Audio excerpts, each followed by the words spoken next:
dizia sempre algum lugar, e sob o pó da estrada sempre alguém a mendigar. Com um suor no rosto e os pés cansados, olhar no horizonte mas sem tropeçar, com sede de pregar que o amor tudo pode mudar. Ele orou, muita gente curou. Ele falou, só o pobre ouviu. Quando caminhou também conheceu o que o Pai por amor concedeu. Ele ouviu meu problema, escutou. Quando caiu por amor levantou. Se hoje estou aqui é porque Ele chamou. Foi assim que Ele me conquistou. Dá uma boa olhada para a pessoa que está do seu lado e diga para ela: Ele te conquistou. Por onde passava ficavam a falar: quem lhe deu poder para perdoar? E por misericórdia então eu posso recomeçar. Esperando Pedro à beira-mar, em seu coração queria perdoar. Amar é a condição para que eu possa caminhar. Ele orou, muita gente curou. Ele falou, só o pobre ouviu. Quando caminhou também conheceu o que o Pai por amor concedeu. Ele ouviu meu problema, escutou. Quando caiu por amor levantou. Se hoje estou aqui é porque Ele chamou. Foi assim que Ele me conquistou. Muito bem. Estamos de volta ao vivo aqui para todo o Brasil, para todo mundo ligadinho no Papo Aberto, Canção Nova. Queremos agradecer várias pessoas muito queridas que estão na plateia hoje. Pedir uma salva de palmas para Mônica Serra, nossa querida Mônica Serra, que preside o Fundo de Solidariedade do Estado de São Paulo. Nosso querido Felipe Jardim, vice-diretor executivo da Canção Nova, que veio aqui receber o governador. Padre Rosalvino, Zona Leste presente. Deputado Paulo Alexandre Barbosa, que também tem um programa aqui na Canção Nova, bem-vindo. Os prefeitos aqui, muitos prefeitos, vamos começar pela prefeita de Cruzeiro, Ana Karen. Obrigado, prefeita. Prefeito de Cachoeira Paulista, Fabiano Vieira.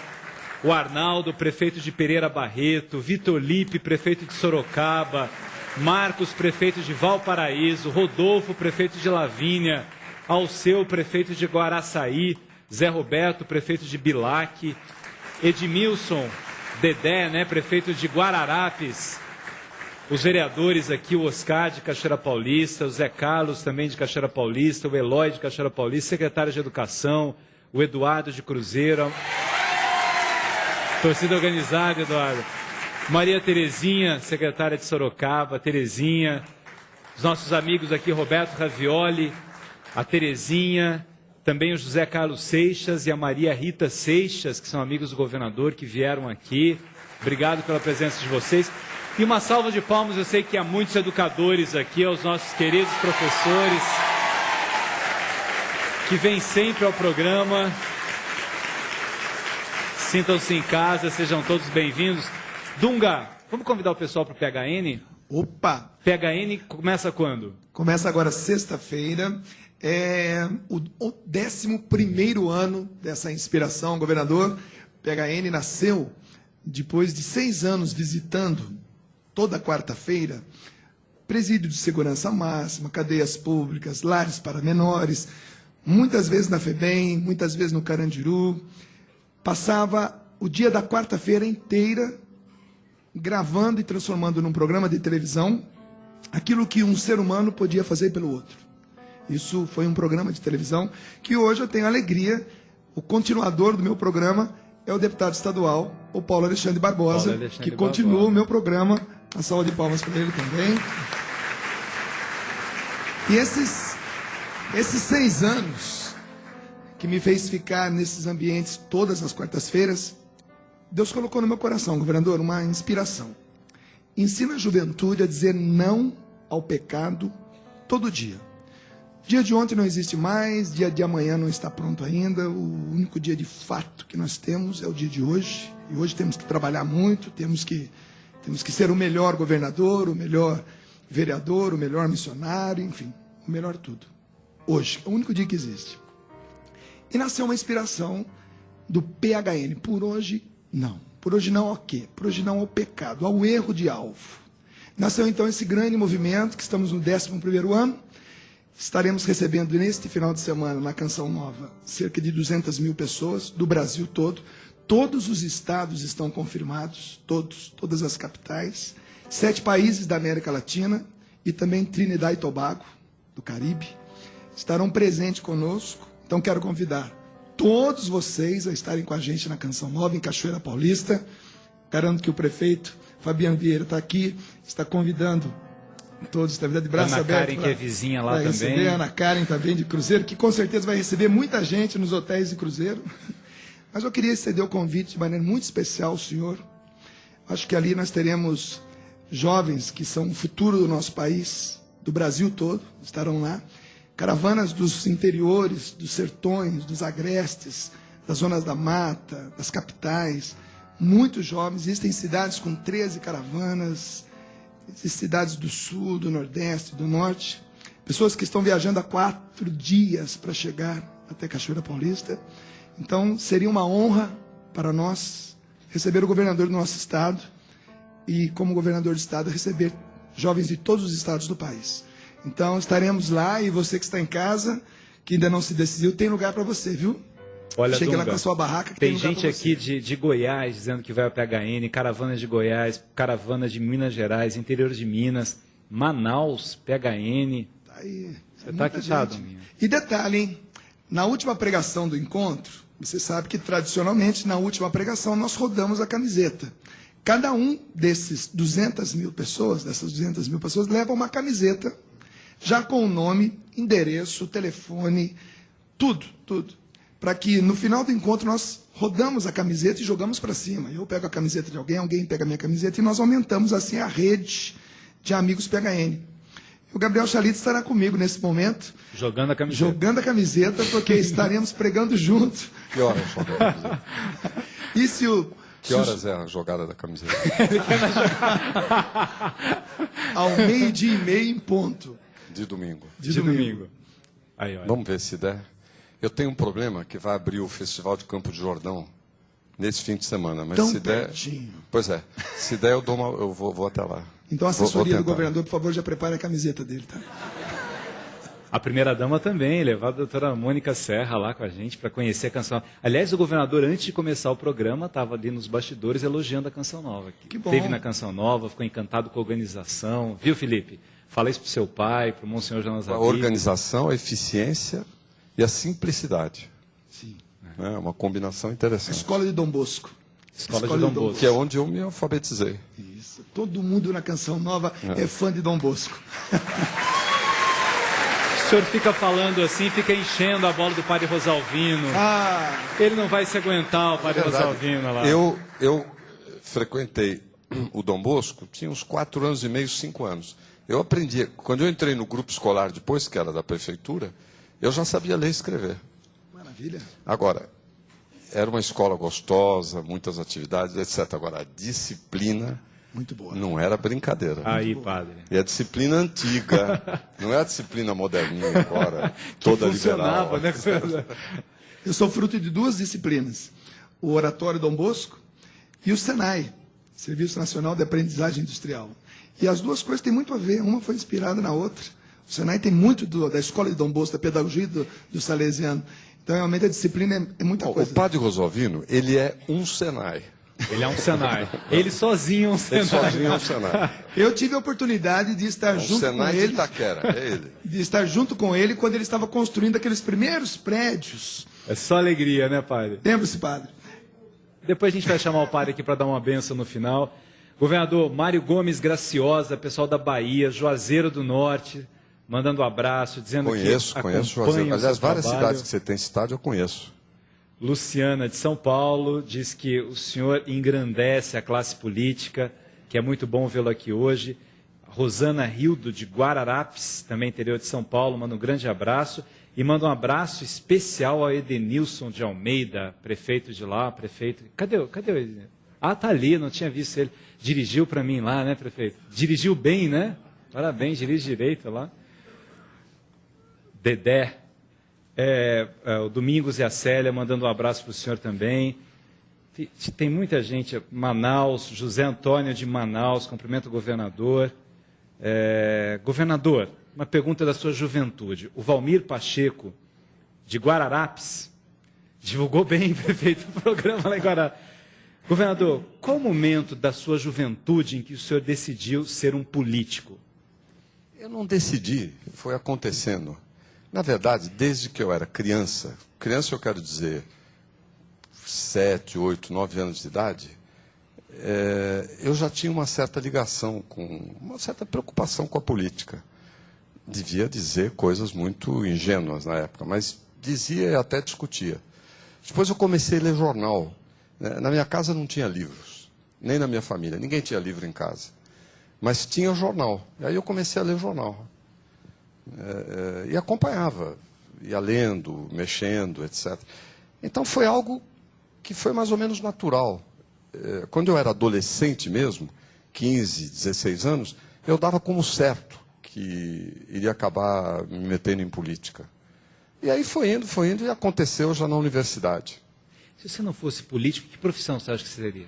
Eu não sei qual eu teria sido, mas se eu fosse começar de novo, você vai achar estranho. Digamos que você vai começar e o tempo volta para trás, você pode resolver, etc.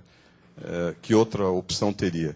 Eu ia me meter com cinema. Com cinema. Ia ser diretor de cinema.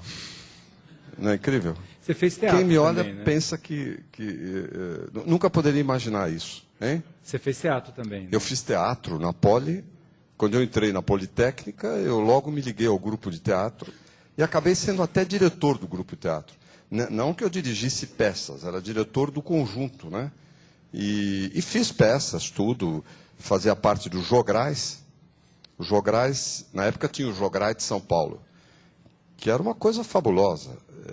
Eram atores, Rubem de Falco, vários atores que declamavam poesias em conjunto, cantavam, davam um show assim, alinhados, os quatro. E aí tinha os Jograis da Poli. Eu acabei entrando nos Jograis da Poli, o que era facilitado pelo fato de que tinha rotatividade, né? Que o pessoal ia saindo, era gente muito boa. A alma daquilo era o Fauzi Arap, que depois virou um diretor famoso e uma pessoa muito querida. E aí eu acabei fazendo teatro, Jograis, aprendi muita poesia, né? O que é bom também para a sensibilidade, né? Para poesia é uma coisa maravilhosa para efeito de desenvolver sua sensibilidade, sua inteligência. E foi uma coisa muito boa. Talvez, se eu não tivesse me metido em política, teria me formado em engenheiro, mas teria acabado fazendo teatro. Diretor de cinema... E iria por aí. Vamos ver um VT agora dos amigos do governador José Serra. Alguns amigos, são muitos amigos, vocês viram aqui pela quantidade de prefeitos, né, que veio prestigiar o governador.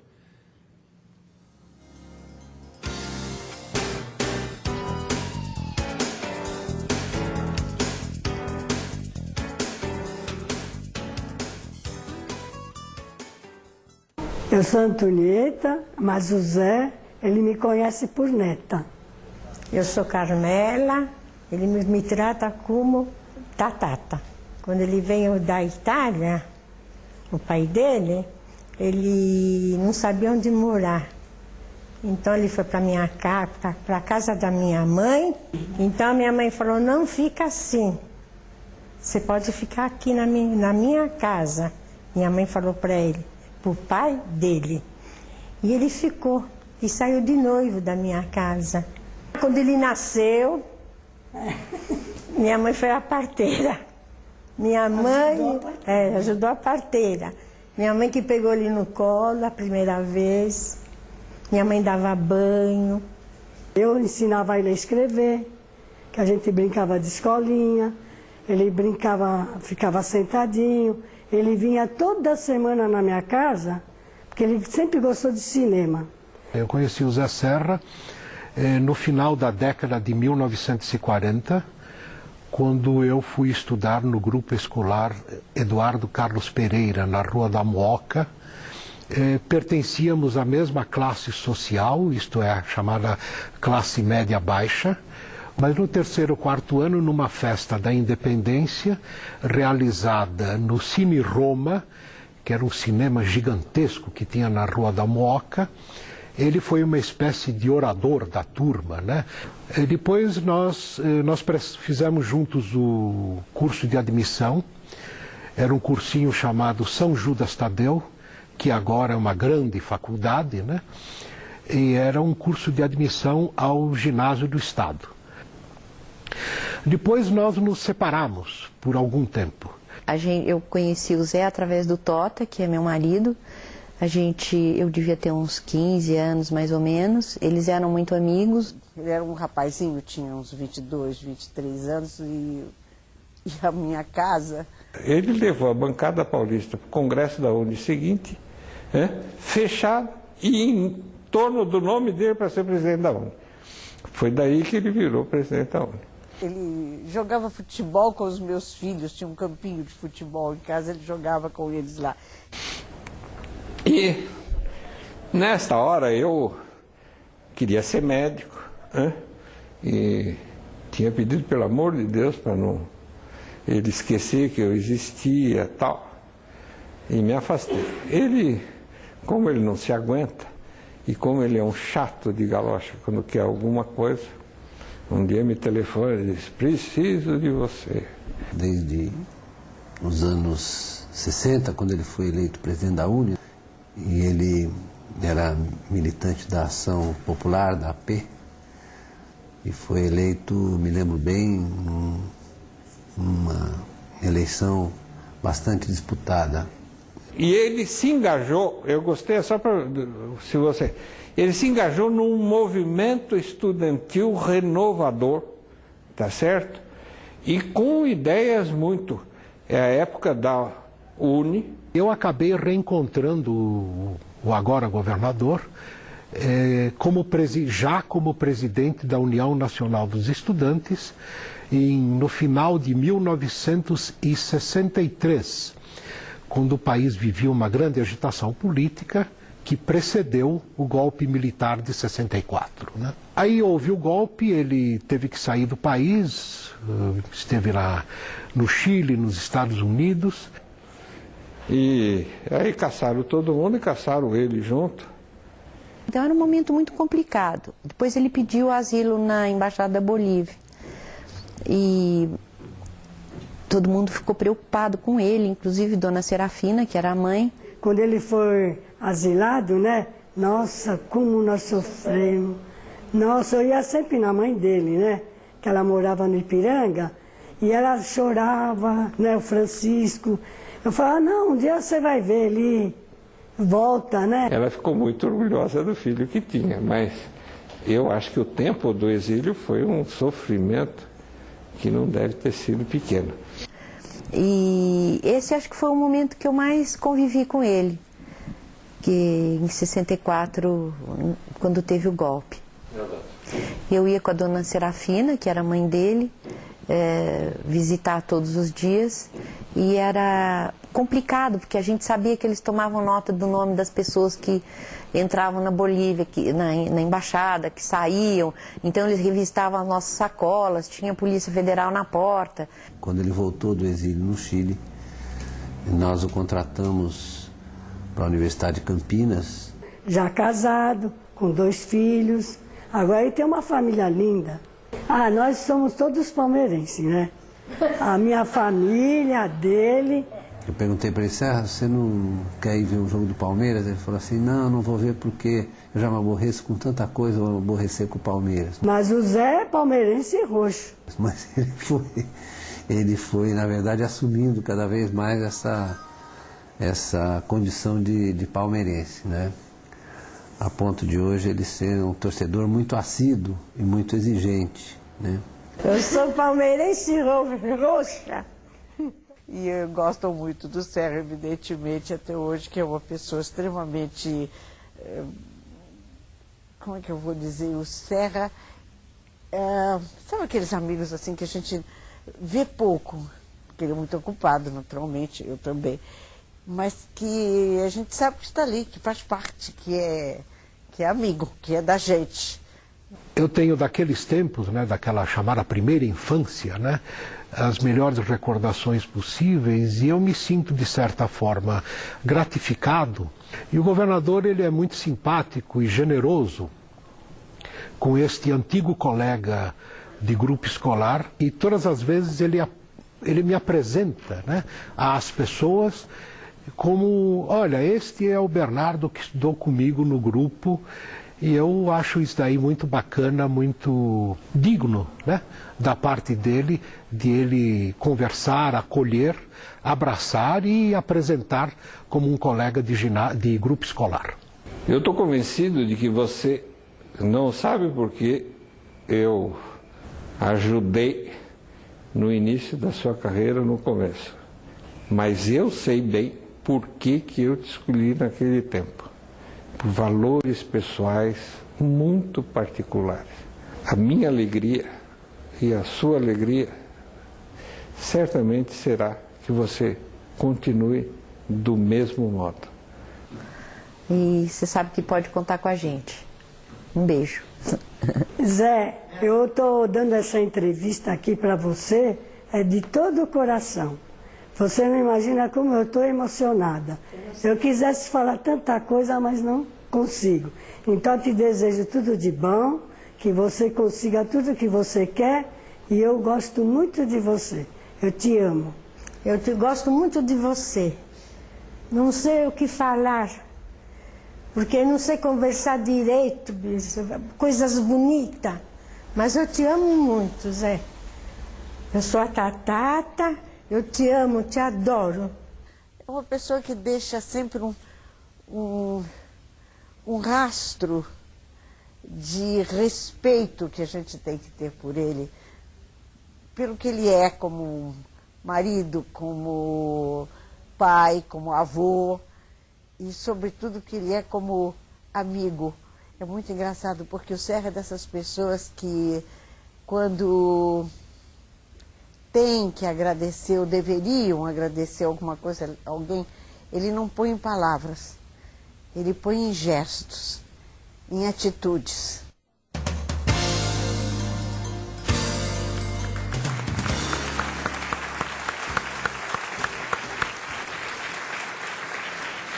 É bonito, governador, ver assim que as pessoas te agradecem de formas muito diferentes, né? Algumas na simplicidade, no jeito de dizer e tal, mas como as pessoas são gratas, né?